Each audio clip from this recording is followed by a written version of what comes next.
Hey guys, welcome back to my channel, and today we will be doing chapter number 17. So rest of the chapter have been uploaded on my channel. I guess only 4 to 5 chapters are left, and make sure that you watch all the videos because in total there are 20 videos as of now, and इससे तुम्हारा paper pass हो जाएगा। ठीक है, तो please please please पूरी videos देख लेना एंड सब्सक्राइब करना मत भूलना। एंड आगे बढ़ते हैं। ये चैप्टर देखो, जैसे मैंने एक आगे वाली वीडियो या पिछली वीडियो में कहा था, ठीक है, कि तुम्हें चैप्टर को उसके नाम से नहीं देखना है। तुम्हें क्या करना है, तुम्हें एचआरएम में एक चीज याद रखनी है कि तुम वर्ड वाइज पढ़ोगे। ठीक है, लेट्स से मैंने पूछा चैप्टर 17 में क्या था, तुम्हें ये नहीं पता होना चाहिए 17 में क्या है। ठीक है, तुम्हें ये पता होना चाहिए कि एम्प्लॉय हेल्थ क्या होता है, एम्प्लॉय सेफ्टी क्या होती है, एम्प्लॉय वेलफेयर क्या होता है एंड सोशल सिक्योरिटी। अब चाहे क्वेश्चन नंबर 1 आए, क्वेश्चन नंबर 2 आए, क्वेश्चन नंबर 3 आए, तुम्हें पता होगा कि मुझे ये वर्ड पता है। ठीक है, सोशल की स्पेलिंग गलत है, मेरे ऊपर चढ़ मत जाना। ठीक है, बट या होता है ऐसे, जब पूरी पीपीटी तुम 15 मिनट में बनाते हो तो ऐसी छोटी गलतियां होती है। ठीक है, तो ये सब चीजें तुम वर्ड वाइज पढ़ोगे कि हाँ, अगर आज मुझे कोई इंटरव्यू में भी इस वर्ड का मतलब पूछ लेता है तो I will definitely answer. Fine. Now you can see this particular chapter has 4 topics. कैसे? 4 words, नए 4 words सीखेंगे आज हम। Employee health, employee safety, employee welfare and social security. Now topics covered. देखो, इसमें बहुत सारे टॉपिक्स है बट कुछ इंपॉर्टेंट नहीं है। ठीक है, मतलब ये पूरा पार्ट है हेल्थ का, ये पार्ट है सेफ्टी का, ये पार्ट है वेलफेयर का एंड ये पार्ट है सोशल सिक्योरिटी का। तो चैप्टर को तुम इतने सारे पार्ट्स में नहीं देखोगे, तुम सिर्फ 4 वर्ड्स में देखोगे कि आज मुझे किसी ने बैठा के बोल दिया कि भैया 10 लाइनें बोलो इस टॉपिक पे, तो मुझे फट से आनी चाहिए कि हाँ ये है। समझ में आया? पहले टॉपिक पे चलते हैं, that is employee health. Okay, देखो, एम्प्लॉय की हेल्थ बहुत ज्यादा जरूरी है। अगर तुम एज एन इंडिविजुअल भी देखो खुद को, तुम अगर फिट नहीं होंगे तो तुम काम ही नहीं कर पाओगे। लेट्स से आज खुद तुम एक स्टूडेंट हो। ठीक है, तुम्हें हाई फीवर है, तुम बीमार पड़े हो, तुम्हारा कल पेपर है, तुम अच्छा परफॉर्म कर पाओगे? 90% नहीं कर पाओगे। क्यों? क्योंकि तुम्हारी बॉडी अलाउ नहीं करेगी, तुम्हारा दिमाग नहीं चलेगा, तुम रिविजन नहीं करके आए हो। ठीक है, तो देयर इज अ पॉसिबिलिटी जितना तुम ठीक होके पेपर दे सकते थे उतना तुम बीमार होके नहीं दे सकते हो। ये कॉमन सेंस की बात है। अब यहाँ पे आर्ग्यू नहीं करने आ सकते, नहीं मैम मैं तो बीमार था फिर भी मेरे 100 आ गए। ठीक है, आ गए होंगे, एक्सेप्शन केस हो, बहुत बढ़िया हो, बट एक आम इंसान की बात करें तो ऐसा नहीं होता है। ठीक है, तो हमें फिट रहना बहुत जरूरी है। अब जरूरी क्या है? क्या सिर्फ फिजिकली फिट रहना जरूरी है? No, you should be also fit mentally.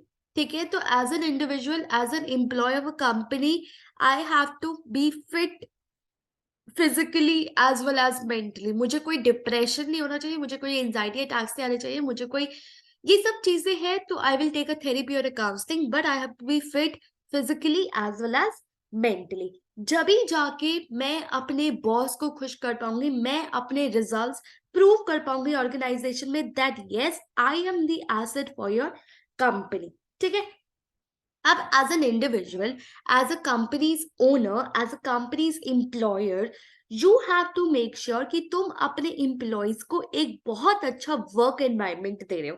ठीक है, इससे तुम्हें क्या फायदा है? देखो, अगर एक बीमार बंदा तुम लेकर आते हो और एक फिट बंदा लेके आते हो, फिट बंदा महीने में सिर्फ एक छुट्टी मारता है, वो भी अपने वाइफ का बर्थडे सेलिब्रेट करने के लिए। ठीक है, उसने 29 डेज या 25 डेज एक्सक्लूडिंग द वीकेंड्स काम किया तुम्हारे लिए and he proved your results. But एक बंदा है जो बहुत बीमार है, जो डिप्रेशन थेरेपी सब कुछ कर रहा है एंड उसे आज उसका फ्रैक्चर हो जाता है, तो वो महीने में आया सिर्फ 10 दिन, उसने इतनी छुट्टियां ली, कौन अच्छा रिजल्ट प्रोड्यूस कर रहा है? एक फिट बंदा।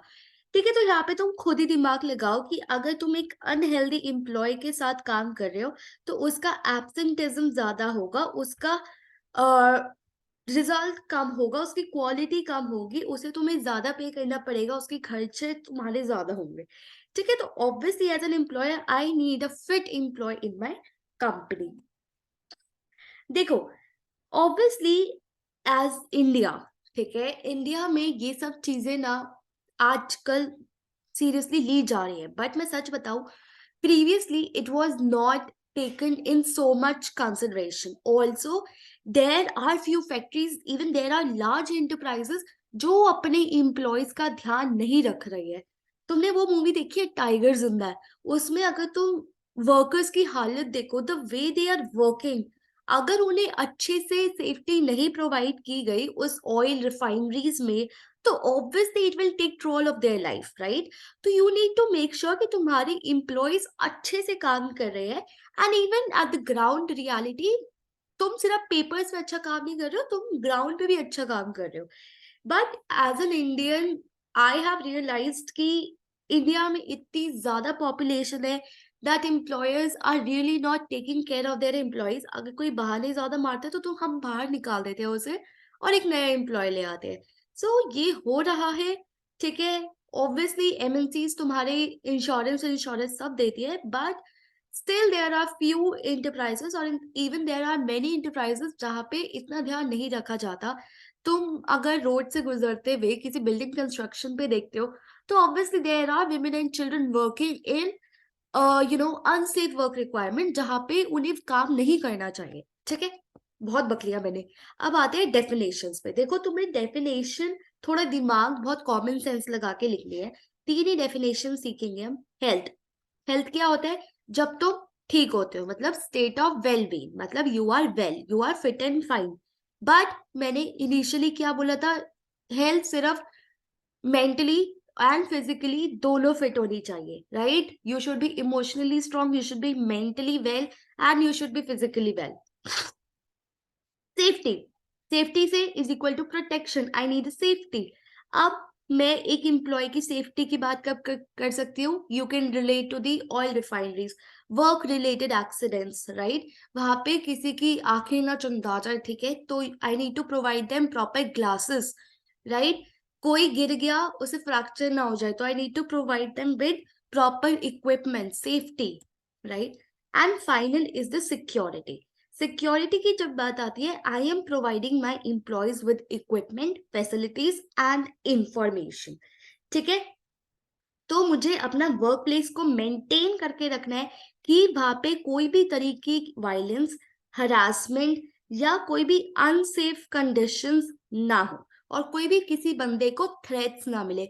तो I need to protect my employee too, I need to provide safety guards to my employee too, ठीक है. ऑब्वियसली यार, तुम्हारे एम्प्लॉय तुम्हारा वो घर बार छोड़ के अपना दुबई शिफ्ट होके तुम्हारे साथ काम कर रहे हैं, तो तुम्हारा भी थोड़ा as a humanity, as a human, तुम्हारा भी थोड़ा हक बनता है कि तुम उसका ध्यान रखो, ठीक है. उसे ये नहीं कि मरने के लिए छोड़ते तुमने ऑयल रिफाइनरी में, नो, वो तुम्हारे लिए ही काम कर रहा है, right? What is the need for health, मतलब इंडस्ट्रियल हेल्थ इतनी असेंशियल क्यों है, ठीक है. तो ऑब्वियसली बहुत जरूरी है. तुम थोड़ा लॉजिक लगाओगे. Maintain the wellness of the workers. Obviously जो बंदा socially, mentally and physically fit होगा, वो तुम्हारा ज्यादा रिजल्ट्स प्रोड्यूस करेगा. प्रोडक्टिविटी. ऑब्वियसली जो बंदा फिट एंड फाइन होगा, वो सिक लीव्स कम लेगा, ज्यादा रिजल्ट प्रोड्यूस करेगा as compare to the unwell employee. Quality of the work. Obviously, the quality of the work will improve to a certain level, right? Quality matters a lot, right? तो quality जब भी आएगी, new ideas जब भी आएंगे, जब बंदा सोच सकता है, जब बंदा डिस्कवर कर सकता है, जब बंदा फिट हो. ओके, अगर तुम एक बीमार इंसान को बोलोगे, sir think out of the box, give me a new idea, वो कहेगा, सर प्लीज यार मैं थोड़ा बीमार हूँ, मैं आपको कल बताऊं, ठीक है. तो that is the kind of reason you will expect from an unwell employee. Reduces accident, injuries and absenteeism and labour turnover. ये सब टर्म मैं बार बार अपने आंसर में डालती रहूंगी जब तक मेरे आंसर में ये टर्म्स नहीं दिखेंगे, राइट? और तुम इन्हीं वर्ड्स से बहुत सारी लाइंस बना सकते हो. Fine. Finally, any health hazard से मैं उन्हें प्रोटेक्ट करूंगी. Any sort of health hazard, it could be your noise pollution, it could be your gases, it could be your dangerous fumes, जो कभी कभी हमारे फैक्ट्रीज में होते हैं. तो I need to make sure as a part of HR department कि मैं अपने एम्प्लॉयज को सेफ वर्किंग एनवायरमेंट दूं. Now legal provisions regarding health. Oh my God, this is such a difficult topic. मतलब लिटरली मुझे फैक्ट्रीज एक्ट 1948 याद करना पड़ेगा। Oh my God, what's wow in that, that it is not in your syllabus. ठीक है, तो इसमें almost 10 acts थे, ठीक है, जो मेरी टीचर ने बोला कि it is not in your syllabus. तो ये थोड़ी पुरानी बात हो गई है। इन केस अगर तुम्हारी टीचर ने बोला है कि हाँ ये सिलेबस में है तो तुम पढ़ के जाना, अगर नहीं है तो छोड़ दो, बिकॉज मैंने तो ये पूरा पूरा छोड़ा हुआ था। तो factories act 1948 is not part in syllabus. In case you are appearing for the Big Four interview, especially the audit profile, please contact us now because we will provide you with a PPT that is made of 100 questions. And in case तुम भरोसा नहीं करते हो, तुम एक ma'am feedback दो, हवा में बातें मत करो, तुम मेरा लिंक्डइन चैनल जाके देख लो, ठीक है, उसमें मैंने फीडबैक्स पोस्ट करी हुई है। तो जरूरत है तो ले लो, नहीं चाहिए तो मत लो, ठीक है, आगे पढ़ लो। And sorry for the background noises. Now let's move on to the second topic, that is employee safety. Fine, तो फर्स्ट टॉपिक में हेल्थ था। हेल्थ में कुछ नहीं था। हेल्थ में सबसे पहले हमने हेल्थ का मीनिंग पढ़ा, हमने कहा क्यों जरूरी है, और हमने एक एग्जाम्पल के साथ उसे एक्सप्लेन कर दिया, और वो टॉपिक वही खत्म हो जाता है। अब आते हैं हम सेफ्टी के बारे में। सेफ्टी की जब हम बात करते हैं, देखो तुम्हें पता है कि एक्सीडेंट्स होते हैं। तुमने कभी, okay, I will tell you a very interesting story. So there is a relative of mine who works at as a manager in a factory.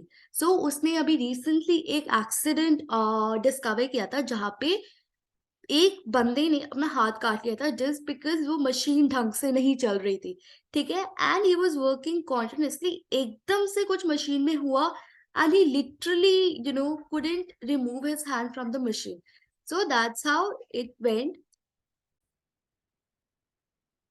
हाँ, तो फिर क्या हुआ, मतलब वो बंदा रोक भी नहीं पाया। तो that is a kind of a safety you need to provide. You need to make sure कि तुम्हारी जो मशीन है वो ठीक से चल रही है। अगर कुछ हुआ भी तो है तुम इसका ध्यान रख रहे हो। फाइन। बहुत इंडिया में तो बहुत कॉमन है कि ये सब एक्सीडेंट्स बहुत रेगुलर बेसिस पे होते रहते हैं, ठीक है। नाउ एंड जब कंपनसेशन लेने की बारी आती है ना, people, especially the big owners, they do not provide you with any sort of compensation. So that is the ground reality of India. You may be listening to various podcasts, various things जहाँ पे employees का ध्यान नहीं रखा जाता। तो obviously your safety comes first. Now let's discuss two terms, that is industrial accident and industrial injury. Accident क्या होता है? एक्सीडेंट होता है something that is unexpected and sudden. Fine. Let's say तुम्हें कोई बॉडी इंजरी हो गई, लेट्स से तुम काम कर रहे थे, तुम एकदम गिर गए, ठीक है, तो ये क्या हो गई? ये हो गई तुम्हारी इंजरी, सॉरी एक्सीडेंट, ठीक है। तो एकदम तुम्हें, it was very sudden, you didn't know this gonna happen and it happened. Injury क्या होती है? Injury which has been caused by an accident or an occupational disease. Tiger जिंदा में अगर तुम वो फैक्ट्री में काम करते जाओगे करते जाओगे करते जाओगे, तो there will be a certain level due to which तुम्हारी आंखें खराब हो सकती है, बिकॉज वो इतनी ज्यादा रोशनी, इतना ज्यादा डार्कनेस है उसमें, ठीक है। तो it arises because due course of employment, ठीक है। Now, what are the types of injuries? Now, let me tell you, this is not at all important and trust me, जब मैं ये बोलती हूँ तब मैं मीन करती हूँ। एंड इसमें सिर्फ तुम हेडिंग पढ़ लो, सिर्फ देख लो कौन कौन तरीके की इंजरी होती है, एंड ये बहुत कॉमन सेंस की बात है, एंड इसे डेप्थ में पढ़ने की कोई भी जरूरत नहीं है, ठीक है। तो फटाफट से देख लेते हैं कौन कौन सी इंजरीज है। ये सारी इंजरीज है, आई गेस ये तो बहुत कॉमन है, राइट। ये तो बहुत कॉमन इंजरीज है कि तुम गिर गए, तुम फायर लग गई फैक्ट्री में, या स्लिप हो गए, ठीक है, या इक्विपमेंट खराब था, ठीक है।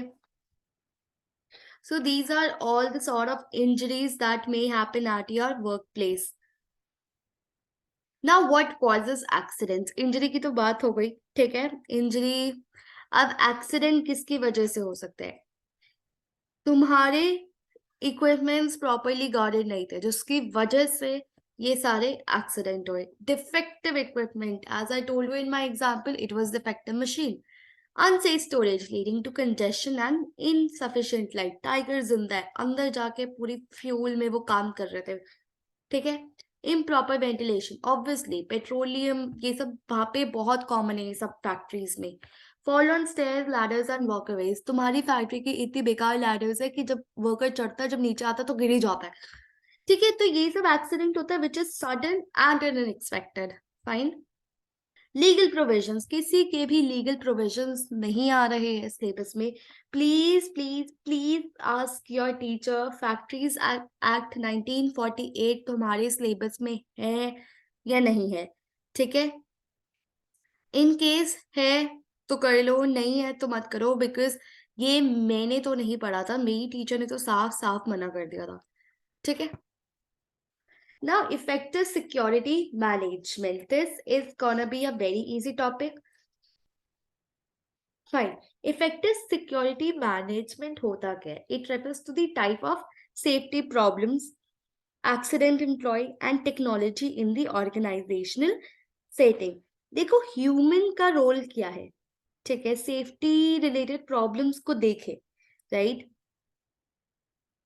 ये ना मतलब सिक्योरिटी मैनेजमेंट मतलब you should actually have a good approach in your organisation, a comprehensive approach in your organisation, जहाँ पे तुम्हारे एम्प्लॉय की सेफ्टी तुम्हारे हाथों में है, because at the end of the day उसे कुछ हो जाता है तो वो तुमसे पैसे लेने आएगा, तुम्हें लीगल केस करने आएगा।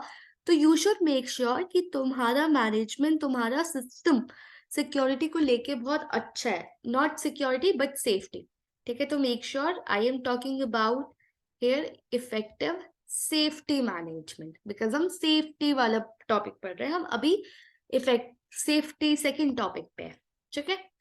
How will you do it? Safety policy, you should make sure कि तुम्हारी पॉलिसी इंप्लीमेंट हो रही है throughout the organisation. Top management, तुम एचआर डिपार्टमेंट से कुछ नहीं कर सकते जब तक तुम्हारे शेयर होल्डर्स, तुम्हारे डायरेक्टर्स, तुम्हारे मैनेजर्स इम्प्रेस्ड पॉलिसी से। सेफ्टी कमेटी, तुम एचआर में बैठ के सबकी सिक्योरिटी कंफर्म नहीं कर सकते, you need to make sure there is a separate committee. ये होता है मेनली लार्ज ऑर्गेनाइजेशन में, स्मॉल ऑर्गेनाइजेशन में एचआर खुद लुक अपॉन करता है। Now safety discipline motivation, you need to make sure कि लोग जो इम्प्लॉयज है वो मोटिवेट हो रहे, इन्वॉल्व हो रहे हैं जो भी तुम सेफ्टी मेजर्स ले रहे हो, right. For example there is a practice in an organisation that safety alarms check होते हैं एंड फायर ड्रिल्स होती है, तो you need to make sure कि इम्प्लॉयज पार्टिसिपेट कर रहे हैं and they are getting to know what will happen if situation like this will come in organisation in real life. Now safety engineering, safety engineering क्या होता है? Proper engineering करो, accidents अपने work place पे कम करो एंड प्रोसीजर्स अच्छे से फॉलो करो। There should be an adequate space between the human and machinery. तुम्हारी फैक्ट्री में कंजेशन नहीं होना चाहिए कि 100 लोगों की जगह तुमने 300 लोग भरे हुए, ठीक है। So this kind of thing should not happen. Training communication, you should train your employees, you should communicate what is wrong with what is bad in the organization, what you should take their feedbacks कि क्या improve हो सकता है, क्या दिक्कत वो face कर रहे हैं। And finally accident investigation and research, तुम्हें इतना रिलक्टेंट नहीं होना, तुम्हें चीजें इतनी ग्रांटेड में नहीं लेनी कि यार मेरी ऑर्गेनाइजेशन में कल कुछ एक्सीडेंट हुआ था एंड मैं आज भूल भी गया ना, ठीक है, सब कुछ ठीक तो था, हो गया खत्म। नो, इट इज नॉट खत्म, ठीक है। You need to make sure that you investigate why the hell did it happen, did you take it proper measures कि वो आगे से ना हो, कहीं आज अगर एक एम्प्लॉय जले कल 100 एम्प्लॉय न जल जाए। तो you need to make sure कि तुम प्रॉपर इन्वेस्टिगेशन कर रहे हो, प्रॉपर रिसर्च कर रहे हो, प्रॉपर रीजन ढूंढ रहे हो कि ये क्यों हुआ था एंड जो हुआ था तुम उसे इम्प्रूव कर रहे हो। Finally, two topics are over. Now let's move on to the third topic, that is employee welfare. तुम्हें पता है वेलफेयर का मतलब क्या होता है? बताती हूँ मैं क्यों बैठी हूँ यहाँ पे, ठीक है। Employee welfare is a comprehensive term, ठीक है। कॉम्प्रिहेंसिव टर्म्स में क्या इंक्लूड होता है? Comprehensive term includes various services, benefits and facilities. तुम्हारी डैड अगर वर्किंग है तो he might be getting various benefits beyond his pay. जैसे as an employee of a EY I get various benefits, ठीक है, besides my fixed pay. I get medical insurance and different kind of insurance, let's say cap facilities. So these are above your fixed pays. ठीक है, तो various other benefits that you are receiving from employer. Okay, this is something that you receive from your employers. Fine. And hence this is the employee welfare. Now what are the features? Why do you think कि तुम्हारा employer तुम्हारे ऊपर खर्चा कर रहा है to improve your standard of living? Fine. Essential obligation of employer. कभी कभी एम्प्लॉयर अपनी तरह से नहीं करता, इंस्टेड लीगल ऑब्लिगेशन होती है कि अगर तुम्हें इस कंट्री में ऑपरेट करना है तो उसके रूल्स एंड रेगुलेशंस को फॉलो करना पड़ेगा, right? Improve all growth of employee, right? So psychological, economical, moral, cultural, उसकी मोरल को बूस्ट करने के लिए, उसकी ग्रोथ को देखने के लिए, you need to take certain extra, initiatives from your end too, going beyond the rule book. Now sometimes we tend to join MNCs despite the fact that we are receiving low pay. Why? Because we like their additional facilities that they provide to us. मतलब Google में अगर मुझे 30,000 में भी कोई रख लेना मैं खुश हो जाऊंगी. क्यों? क्योंकि the kind of benefits they provide after your retirement, during the work environment, gym है उनके ऑफिस में, सब कुछ है. So this is something that is very attractive, right? So sometimes employer are ready to go beyond the rule book just to make it look attractive, just to attract the new talents from the market. Now why it is important? Why do you think it is important? ठीक है, features है, labor welfare, employee welfare, whatever it is. Important. Why do you think it is important? So that you enjoy your life. ठीक है, it enriches the lives of the worker. Raise living standard. तो तुम थोड़े smart होंगे तो तुम features को as an importance लिख सकते हो. अगर नहीं हो तो तुम इम्पोर्टेंस अलग बैठने याद करोगे और फीचर्स अलग बैठ करके याद करोगे. Absorb shocks. Sometimes people are trying to cope up with the challenges in their life. The rate of industrialization, globalization, urbanization, you need to, move on very quickly. So in order to absorb that particular shock, these facilities provide you an added advantage. As I mentioned, अगर तुम्हारे employees खुश है तो they will be definitely loyal and committed towards you. Healthy work climate, कोई तरीके की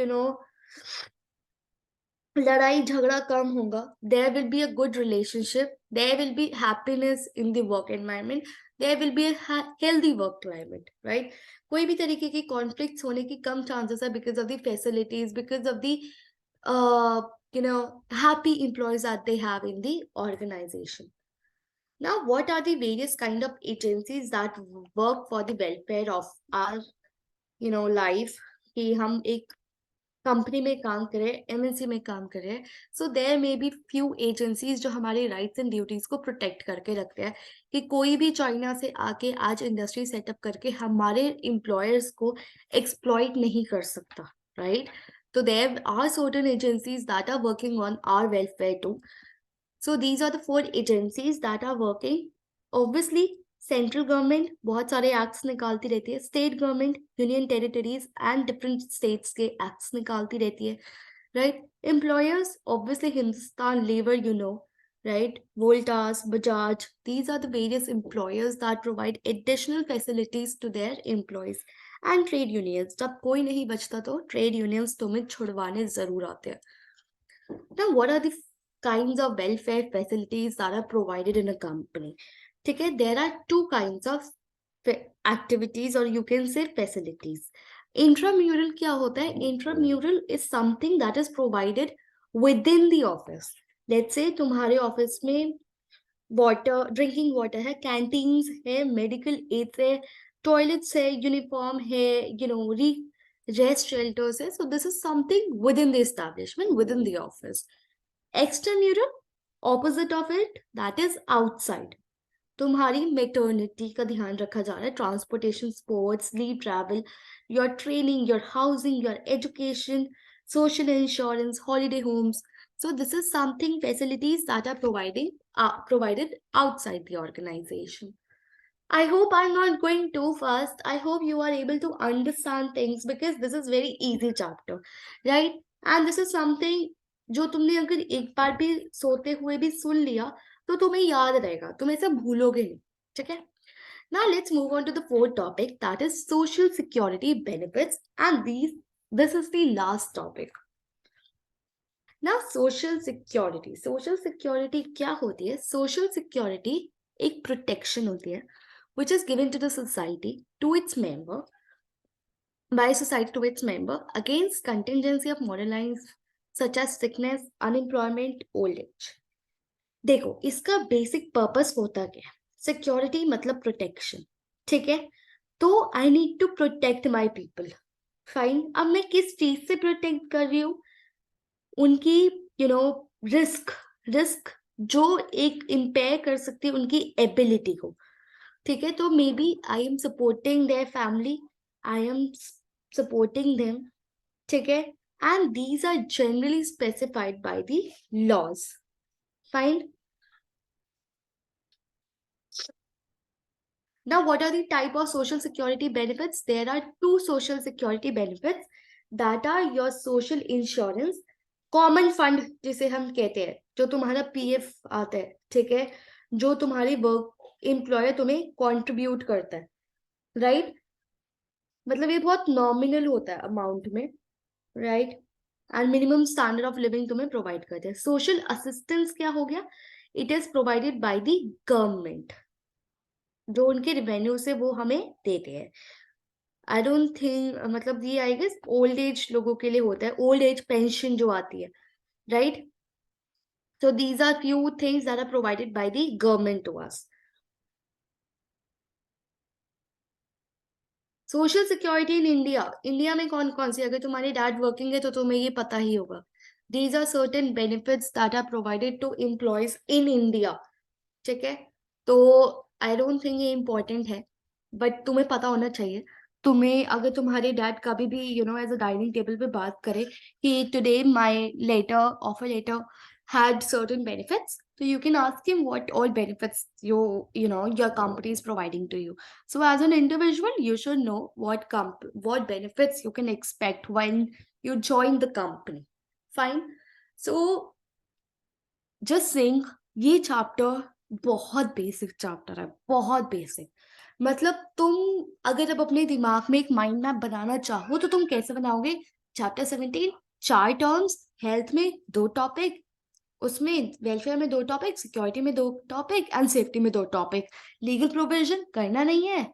जो नए टर्म पढ़े वो क्या थे? इंट्राम्यूरल, एक्स्ट्राम्यूरल, और बाकी तो मैं लिख ही लूंगा. ठीक है. तो ऐसे पढ़ो तो ये सब चीजें बहुत आसान लगेंगी तुम्हें. अगर तुम पढ़ने बैठोगे, ओहो इतना बड़ा चैप्टर है, ओहो 15 पेजेस, नहीं नहीं ये कैसे होगा. ठीक है. तो ये सब एटीट्यूड लेके मत बैठो, थोड़ा अच्छे फ्रीली माइंड से बैठो तो तुम्हारा बहुत इजीली ये सिलेबस हो जाएगा. टेंशन लेने की कोई जरूरत नहीं. फाइनली दीज आर द, अच्छा ये टॉपिक भी रह गया, ड्रॉबैक्स और social benefits in India. India में क्या ड्रॉबैक्स है? हाँ, तुम सिर्फ अगर एमएनसी और अच्छे काम में काम कर रहे हो तो ही तुम्हें बेनिफिट्स मिलते हैं. अनएम्प्लॉयमेंट इंश्योरेंस कोई नहीं होता इंडिया का, इतना ही अनएम्प्लॉयमेंट रेट होता ही नहीं, राइट. फंड्स ही नहीं है कंपनीज के पास, बस पेपर में चलता जा रहा है, हम ये बेनिफिट दे रहे हैं बट कुछ हो नहीं रहा है असली में. ओवरलैपिंग, ये बेनिफिट वो बेनिफिट ये बेनिफिट, इतने सारे बेनिफिट, ओवरलैपिंग हो रही है. ठीक है. So that's it, the chapter is over. Please subscribe to my channel, huge request. तुम्हें यार ये पैसे भी नहीं ले रही हो यार मैं. ठीक है. तो सब्सक्राइब कर दो please, share it with your friends. Thank you so much. Have a great day. Love you all.